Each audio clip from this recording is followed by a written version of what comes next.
Ask the president. He'll probably have 5 minutes to just watch this. I know we can get it to him. And then obviously you're going to give a report to his staff who can look into the case and see that it's just as bad as stuff that happens in Cuba or other authoritarian states, and that you and your family absolutely need political emergency asylum. I have the U.S. code right here. We'll go over towards the end of the hour, but you have the floor, my friend. And so thank you for joining us. Thank you, Alex. I've got a lot of information I want to get across so people can understand exactly what's happening in the UK. This week, I was found guilty on 3 counts of contempt of court by 2 judges. There was no jury to find me guilty. 2 appointed judges. As I sat in court, I couldn't believe what I was hearing. Both judges found me guilty because they believed I breached a reporting restriction on a Muslim child gang rape trial. They also came to the conclusion that me photographing Muslim child rapists while asking them simple questions before they entered court for their verdicts created anxiety for the poor Muslim paedophiles that I'm now to be punished with a full might of the British judicial system. My name is Tommy Robinson. Today I'm calling on the help of Donald Trump, his administration and the Republican Party to grant me and my family political asylum in the United States of America. I'm sat here today before you to make my case of political persecution. I have been found guilty of what is the equivalent of exercising First Amendment rights. Benjamin Franklin had the foresight to know this. Whoever would overthrow the liberty of a nation must begin by subduing the freeness of speech. For more than 10 years, I've been proactive voice, highlighting in the industrialised grooming, the pimping, the beating and the raping of young, vulnerable British girls up and down the length and breadth of my once great country. Successive British governments have sought to silence me, to persecute me. And for what? Trying to stop vulnerable young girls from being sex slaves to gangs of predominantly predatory Muslim men who drugged them, raped them and beat them for years.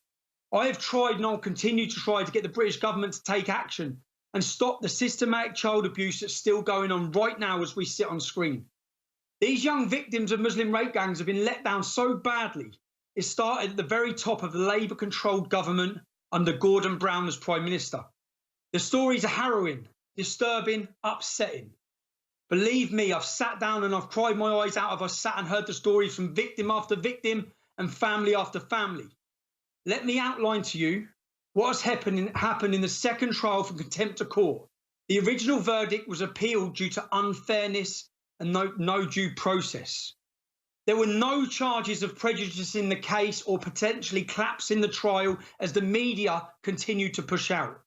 They originally tried to bring those charges last year but had to remove them as it's been proved in court twice that nothing I said in my live stream could have prejudiced the jury. One charge was for breaching a reporting restriction.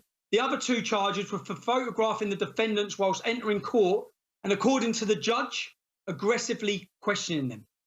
Both of these acts the Attorney General and the government have claimed could have made these poor Muslim child rapists feel anxious and therefore not able to participate in their trial. This is despite the fact the trial had already finished. They had nothing to participate in. The trial had finished, the jury had retired to decide their verdict, which all came back as guilty. I just want to show you now so your American audience understand. Let's look at the anxiety charges first. Let me show you what I actually said outside Leeds Crown Court. I'm at Leeds Crown Court where these men here, let me see. Right lads, how you feeling? How you feeling about your verdict? How you feeling about your verdict? How you feeling about your verdict? What verdict? How you feeling about the verdict? You got your prison bag for you? Yeah, look at you. Got your bags for you? You got your bags for you? Yeah.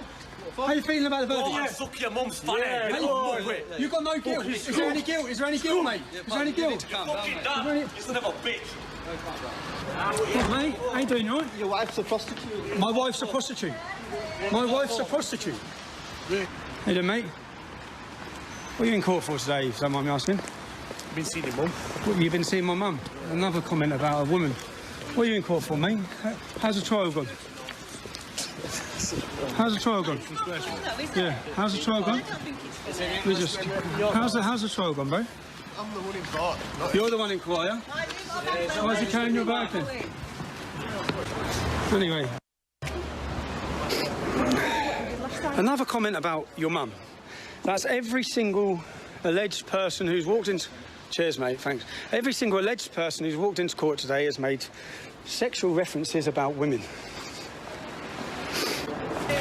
What's it? Which one? Oh, mate, what are you in court for? Fuck yourself. What's that? What are you in court for? Come on, mate. Why did you just touch him? This is the verdict. So the trial's ended, the jury are making their mind up, and this is the verdict. This is the verdict today. Quick 2 minutes with you. Are you going to arrest me? Michael is going to explain what's going to happen next, right? Am I being arrested? You are being arrested. I am being arrested. Causing a breach of peace. Of course, the content of the. of course, a breach of peace. I'm being arrested. But the content of what you're Can we just say streaming. The content of what I'm streaming, I'm being arrested for breach of the peace. I'm being arrested for breach of the peace. You've all watched this. You've all watched this. You've all watched this. You've all watched this. Can you get me a solicitor? Can you get me a solicitor? Can you just turn off your live feed? Can you get me a solicitor? Turn off your live feed, please. Yeah? Do you understand what I've just said? Well, no, can you explain it again? Causing a breach of the peace. What does that mean? What does that mean? What does that mean? What does that mean? What does that mean? What does that mean? What does that mean? I've been told that from the tweet on Facebook. Now, former political prisoner Tommy Robinson's with us. We're about to go break. He'll come back and be able to respond to this. He's got more exhibits, but this is one of the reasons he's going to prison, is standing out front when he's the guy that first exposed all this. They've been convicted, just like any other media would do, just like England did before, saying, hey, how do you feel about being convicted? They say you were born out your mother's rear end, your wife's sister. It's a religion under these guys of degrading women. And don't worry, these guys degrade your daughters real good, down to little age 8-year-olds. And if they run their mouths too much, some of these guys cut them up and feed them to people at kebab shops. That's a bigger Muslim joke, you see, to feed you your dead daughters. Journalism is under massive attack across the Western world. And President Trump has taken action when Sheriff Arpaio was being wrongfully imprisoned, gave him a pardon. The submariner from 20 years ago who'd taken a photo of his workstation that wasn't even secret, he was sent to prison. Trump gave him a pardon. Well, Tommy Robinson is a hero across the UK and Europe and here. And he's just a mainline guy that exposed. He owned a business, a tanning salon, and right next to it there were Muslim grooming gangs with little girls. He's like, hey, mate, what are you doing? Put little girls in guys' cars. You're obviously pimping them. Who's your daddy? They started threatening Tommy. Tommy stood up to him, reported him, got put in prison for fighting back. He fights back. He's been attacked by Antifa. You've seen all the videos of them attacking him in public. He fights back. Antifa, the Islamists, all of it. This is only an 8-minute segment, longer segment coming up. Tommy, you just showed the first exhibit of why they're sitting in a prison, daring to talk to guys who you were polite to. They insulted your family. Just greasy thugs who were convicted of grooming children for the sex traffic. And of course, they gave them light sentences. You've talked about it all. This is another reason you need Trump. You're asking for Trump. We'll get to this. We'll get to the U.S. Code, 22 U.S. Code 6401, findings and policy, that you are a prime candidate as a journalist to get political emergency asylum, but you're being sent to prison Thursday. Please continue. I've had a few people message me saying that I seem tense. It's because I am tense. I feel like I'm 2 days away from being sentenced to death in the UK for journalism. Let's be clear. The video you just watched, the questions I asked them as follows. All right, lads, how are you feeling? How are you feeling about your verdict? All right, mate, how are you doing? Are you all right? Hello, mate, what are you in court for today, if you don't mind me asking? How's the trial gone, bro? As you can see, I was actually very polite, despite some of the disgusting abuse that was thrown my way. By claiming that these questions were in any way aggressive. Not claiming, he said that, he skipped this in his summing up, the judge just said my aggressive questioning. The judge has had to say that, and the prosecution have simply lied in court, in open court, in order to back up their ridiculous charge of causing the defendant's anxiety. Now, these monsters have previously been kidnapping and raping young children in gangs for years, in full view of everyone, including social services, the police forces. Everyone knew it's happening. They don't sound like the anxious type to me. If these men were anxious, it's because they were facing a court case. They're all now subsequently doing 15 years in prison. They were facing a court case. They knew they were guilty. They'd raped dozens of young children. Yet somehow me asking them a simple question as a journalist, I'm now being convicted for causing them anxiety.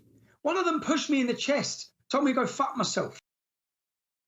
I simply said, all right, mate, what are you in court for? The other three child rapist monsters coincidentally all made disgusting and vulgar sexual references about female members of my family. One thing's for sure, none of them looked remotely anxious. According to the Attorney General and the judge, I was aggressive. And in the words of the prosecution, I molested them as they entered court. No joke, this is what they said in court. Molested them. These are the guys that have molested and raped children for a decade. The Attorney General, and actually in their prosecution, said that these men must be free to go and come from court without fear of molestation. The reality is, with 16 child statements, witness statements, they shouldn't have been free to come and go from court at all. They should have been on remand. Let's have a look at me now. You've seen that footage that I have just been convicted of. You've seen the footage. Let's have a look at the footage of me entering the Old Bailey for this trial. Let me show you this now. Tommy Robinson, are you finally going to face justice for potentially collapsing this trial? I didn't potentially collapse any trial. I'm actually not in charge. I'm not on trial for potentially collapsing a trial.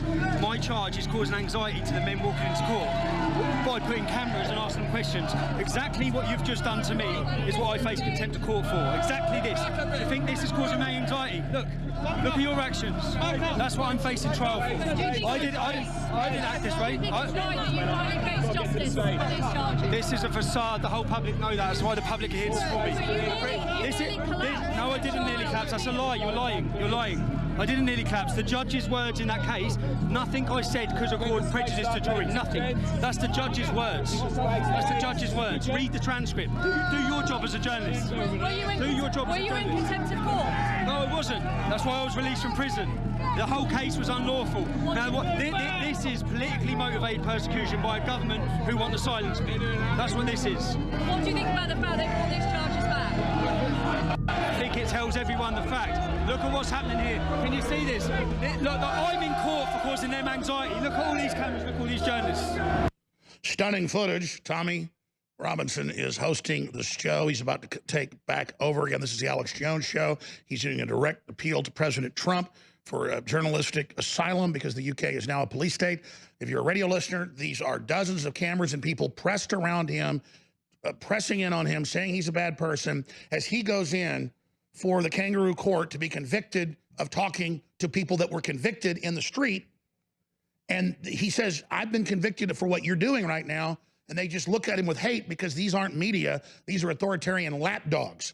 This is how far the UK's fallen. Back to your statement, my friend. As you can see, that was me on my way into court, just like the Muslim child rapists were on their way into court. Lucy Manning, leading BBC political broadcaster. She blocked my path, along with multiple other journalists and media cameramen. She was far more aggressive in her line of questioning. She even assumed my guilt. Now you're finally going to face justice. That was her words. She assumed my guilt. I'm not saying anything she's done there is wrong. I'm saying that is robust journalism. That's what we're witnessing.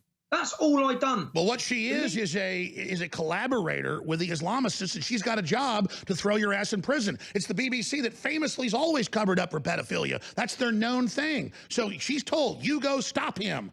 Please continue. Even Alex, on Thursday, for the first day of my trial, every single newspaper published a picture of me in court. Every single one of them. According to the Attorney General, that is now contempt of court. We played that video of Lucy Manning in court as evidence, along with many other videos, such as Rolf Harris being pretty much crushed by the press on his way into court. The judge and prosecution completely ignored the fact that every other newspaper and journalist questions and photographs defendants entering court every single day across my country. But in my specific case, the Attorney General has decided for the first time in British history that when Tommy Robinson politely questions the now convicted Muslim child rapists, it amounts to contempt of court, and it could have interfered with the court proceedings by leaving the defendants in an anxious state of mind. I knew the entire system was corrupt when the judge unbelievably agreed with the Attorney General. This has effectively set a precedent. Questioning any defendant is contempt of court. Will you ever see another journalist arrested and prosecuted for asking questions or photographing a defendant entering court? Of course you won't. The Attorney General spent 5 months trying to invent something they can fit me up with, and therefore this will be a complete one-off. designed solely to fit up Tommy Robinson. Tommy, stay there. When you come back, I want you to do your appeal directly to the president, but I want to be clear here. TV viewers can see all this. Radio listeners can hear it. It's so shocking. I think you're wrong, though. They're setting the precedent for everybody to be arrested who is a patriot, who's in the media. What they're really doing is outlawing journalism. And you haven't told people yet how they send Antifa to your house. They send the Muslims to your house, saying they're going to acid attack you, threatening your family. This is your young children, your wife. You need to get out of there, and you're asking President Trump for emergency journalistic asylum. You are the textbook case for it. We'll be right back. Stay with us. Thank you. Well, there's no doubt Europe, the UK, and the US to a great extent is being swallowed up by authoritarianism. Mass censorship of nationalists, conservatives, Christians, veterans groups, pro-gun groups, pro-life groups. But in the UK, over 10,000 are arrested a year for even having private conversations at restaurants that people hear that can be considered offensive. An iron fist is crushing the people. Former members of Al-Qaeda and ISIS who aren't even born in the UK are brought back, given free government housing. Family members of terrorists convicted of bombing people in the UK are given money for their psychological pain, but victims aren't. That's in the news today. It's so unspeakable how they rub it in. It makes the head spin. Now, Tommy Robinson's doing an emergency appeal to the president. He's been laying out the evidence of the fraud. But I was telling him during the break, I said, Tommy, the president's very busy. I can get this to him. Tucker Carlson is watching. I've talked to Tucker. He's planning to try to get you back on. But we know you're innocent. We understand it. And the White House will want to see all this. It'll probably be somebody like Stephen Miller that watches it all. But what I'm saying is you are a smart guy, well-spoken. We're going to cut most of myself even out of this when we send to the president. What is your direct appeal about what you're facing, your family's facing, and why you need him to give you emergency asylum, which I think there's a very good chance we can get him to do. It also exposes how corrupt the UK's gotten. So your upfront message to Trump. President Trump, the American government, Britain has fallen. Even yourself, if you was in Britain, you would be arrested and tried. You would be tried because Sadiq Khan would demand it. The political pressure that has been put on the judiciary system would be the similar pressure that would be put on for yourself. I'm an English man, a British citizen who loves my country, and it hurts me to have to say I have no future here. The only future that lies for me is death. Death at the hands of an establishment who will feed me to Islamic gangs of jihadis within the prison system. I have 48 hours before my sentencing. I previously spent 3 months on solitary confinement for journalism, for breaking no law. The reality is, and I urge you, please, get your lawyers to look through this case. You will expose and see complete corruption. I'm being found guilty when I broke no laws. I've not been tried by my peers. 12 members of the British public, that's the Magna Carta. That's common law. Common law is if members of my peers, if the British public find me guilty, I'd accept my fate. I'm not being tried. This is a backdoor ruling in order for the government to silence me, imprison me, and inevitably have me killed. I'm a father of three with 3 beautiful children and a wife, and a beautiful wife. Last time I was in prison, the police went to my family's home to tell them, and they had intel that there were going to be acid attacks against them. They went to my wife, they went to my mother. They're going to take me away and leave my family vulnerable. My crime? Awakening the British public to the mass problems from open border immigration, importing a culture of dominance and violence. And see, the globalists don't want the public to be aware of this. They don't want people to understand the problems that come with their utopia vision for our world. I've spoke out. I've laid my life. I'm saying to you, I want to keep on fighting, but I can't fight it because I'm going to be killed. And as a journalist, as a British citizen, I beg you, I beg Donald Trump, I beg the American government, just look at my case. If you look at my case, you will see the wrongdoings. When I tried to fight this case, this is the corruption in this country. The QC, the Queen's Counsel who was representing me, told me to do a deal. And then I was told he didn't want a black mark on his name for fighting my case. That's his job. But he wouldn't fight my case to understand the level of political correctness that has infected this once great nation. We are imprisoning journalists, and our media celebrate it. I'm being imprisoned for asking a convicted paedophile How do you feel about your verdict? That is the reality. My conviction for causing anxiety, This is even before. I want to get on to the final charges, but this is a direct appeal on behalf of my family. On behalf of my family, we love the United States. I have no future here. It's inevitable. I will be murdered, I will be killed, and I will be imprisoned on Thursday for journalism. We talk about North Korea, we talk about China, we talk about Russia. Our freedoms are gone. Our free speech is gone. It's gone. We live in a post-free speech era. And exactly the same, what they've inflicted in this nation, I know they want to do to yours. I know they want to take your freedoms. They want to change your constitution. I know there's people who would take away your rights tomorrow. The difference is they want to do it to you in America. They've done it to us. They've done it to us. Our free speech is gone and it's celebrated. It's celebrated by the people in power who rule over us, the globalists. It's celebrated. It's celebrated when a journalist is being imprisoned. The media, they're not journalists, they're activists. The globalist corporate, and they have been used as attack dogs against me. I make this as a direct appeal. I ask American citizens, please make sure somehow, I ask Alex, I ask anyone, make sure this lands on the American government. I know that when I was taken and kidnapped off the street and unlawfully held, which has been proven, I know that congressmen from the Republican Party stepped in. I know that pressure was put on the British government. I'm telling you now, it's not pressure that's needed. I need evacuation out of this country because there are people and dark forces at work in this nation. The same dark forces at work in this nation that want to repel you as the leader of the free world from even entering this country. There are many people in this country who would want to seek the same against you that they seek against me, the same lies that are told about you. I have to fight these lies. I fought these lies as a young working class man from a town in England. I've had to fight against the labelling, against the stigma, the Nazi, the racist, the fascist, all the words used to destroy a man's reputation. I've had to fight and fight and fight as a single individual. And right now I'm about to be imprisoned. And I'm saying, if you care about freedom like I know you do, I know America loves freedom, I know you'll fight for it and die for it, and so would we. But ours is gone. It's gone. The country's fallen. Everything you've watched, as I go through the details in this case, you will see that every word I'm saying is true. It's factual. They're going against the law of the land. They are not judging or sentencing by the law of the land. And Tommy, I want you to add just one point.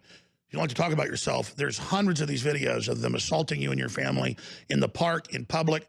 Then the police always come and say, you're the bad guy. You ever talk about how Antifa came to your house saying they're going to attack your family, trying to trick you to defend your family so they can put you back in prison? Tell the president some of the other things they've done to you and your family. To the president, I have this label. People want to label me with all these different labels. The difference is I walk the streets of the UK. I am as well known in my country, and I'm loved and I'm hated. A very similar situation to you, to Mr. President, to Donald Trump in America. I don't have security. I walk every day on my own. I walk everywhere on my own. I don't have the money to fund a security fund to continue it. You see Nigel Farage in this country. He wouldn't last one day walking the streets. He would not last one day without his protection. I walk them every day. I walk them every single day with conviction and my head held high for what I stand for and for what I want. And I say that everything has been thrown at me. And what I realise now is that my government don't care if the world's watching. They don't care if they're breaking the law. They don't care. And on Thursday, I will be, what I'd say is sentenced to death. Every single prison in this country is overrun and controlled by jihadi gangs. By jihadi gangs. I'm saying to the world watching, if this was happening to a journalist in any other country, in China, in Russia, in North Korea, human rights lawyers would be fighting to defend them. Political correctness is that powerful in this country. I can't find a human rights lawyer to defend me or even mention me. Every time we speak to lawyers about anything, as soon as they hear it's my name, no, we walk away. Even getting an affidavit signed last week by a law firm. I went to sign a law firm. When they see it was me, nope. That is the power of political correctness. That is how infected my nation is. And I'm appealing to you directly for help. I'm appealing to you for help on the side of freedom. And the help Tommy, stay there. We're going to come back and then go for the White House lawyers into the evidence. And we're live, but I'm going to take this and put this up front and then all your evidence after. The president will definitely see the first. Tommy Robinson, in summation, run through the rest of this information. Those people that are dangerous are in power in Britain. They're in power everywhere in Britain. Now, even in the Attorney General's skeleton argument against me, this is how laughable this entire case is. In their own skeleton committal proceedings against me, it referenced a precedent from 1997, It was a case of reporting restrictions against a newspaper published in a PLC where it has decided, and I quote, no one should be in peril of suffering a criminal penalty for contempt unless the order which he is said to have infringed is clear. Okay? We've got evidence. It wasn't anywhere. There was no talk of an order. The crucial point is that all of this is irrelevant. The prosecutor just used all of these things in court as distraction tactics because I did not even breach the reporting order on that day. Even all the rules and regulations, The fact that the trial would come to an end, the failure of the court to notify the public of the existence of an order, I thought it weren't in place. Given how much the government have it in for me, I decided I would still not risk breaching it. During my training and my studying for contempt of court and looking at the judiciary's own guide, this is a guide that's issued for judges and the media on reporting restrictions. It mentioned one critical point, and I followed that critical point to the letter. The crucial bit of evidence, the crucial piece, is that on the judiciary's own website, it states, courts have no power under Section 4.2 to prevent publication of material that is already in the public domain. Now, this guide that I'm reading was approved by the Lord Chief Justice himself. Listen, let's be clear. You went and you read a BBC headline in front of a court that had dozens of reporters out there, and then they've arrested you and already put you in prison once for doing that. Just like Roger Stone's facing a jail before his kangaroo trial on Russiagate for linking to news articles on his Instagram feed. So, and our own law is the same. It comes out of British common law. It says if there's a reporting restriction or there's a gag, that doesn't gag you from restating what's already public or reading a record. It just means you can't yourself, as a party, say something about what's happening in the proceedings. So again, this is all total fraud by the court. Continue. It's there. I simply, everything I said that day was in the public domain. Now, this is on the judiciary's own website. It's approved by the Lord Chief Justice, okay? I referenced this several times in my live stream that day. I stated clearly that if you watch the hour-long live stream, I was only referencing information already in the public domain. Now, they failed to make any clear detail of notifications of any reporting restriction in this case. According to legal precedent, that would mean they cannot hold me criminally liable. Crucially, I followed the... Sure, and they give men 3-month sentences for raping over 50 girls and beating them and torturing them. We understand your government's super evil right now. Get to the third charge and then the summation. Well, unbelievably, Alex, you know what they said? When I quoted that everything I said was in the public domain, they said this information on their website was wrong. They said that's wrong. And when they say that's wrong, on the opening page of these... Wait, you're reading the law and the rulings and the guidance on the law by the head court, by the Supreme Court, and they're saying that's wrong. I get it. It's total judicial arrogance. And this sounds unbelievable, which is why I'm begging President Trump and your administration, please look at this case. They said it's wrong. They said, no, that's not the law. That's wrong. It's been on their website for 5 years. Let me just read this one bit. This guide is now in its 3rd edition. This is from the Right Honourable Lord Chief Justice. I warmly thank Guy Vassell of Matrix Chambers for his work in revising this guidance to ensure its legal accuracy. It's legal accuracy. They said it's wrong. Their case against me was that what I read on their... Let's be clear. The same guy trying to put you in prison said that that is the letter of the law and certified it as the law. Well, the Lord Chief Justice, this is the previous Lord Chief Justice, but the court, the prosecutor for the Attorney General's government, just said that's wrong, that's not the law. Now, I knew when I was defending my case, it's clear the prosecution was determined to open a massive legal net no matter what. It's become apparent the minute the prosecutor for the Attorney General, Andrew Caldicott, that was his name, he said he was at court. Let me get him. So that's set on their website. On their website, which they then say is not accurate. And that is the guidelines for a journalist to go on. Now, last year, Leeds Crown Court broke every single legal procedure possible. They refused me my own legal representation. They didn't even tell me what I was accused of doing. They didn't ask me to plead guilty or not guilty. They didn't even let me speak. I was sentenced to 13 months in prison in a 10-minute trial, something you'd imagine being held in North Korea.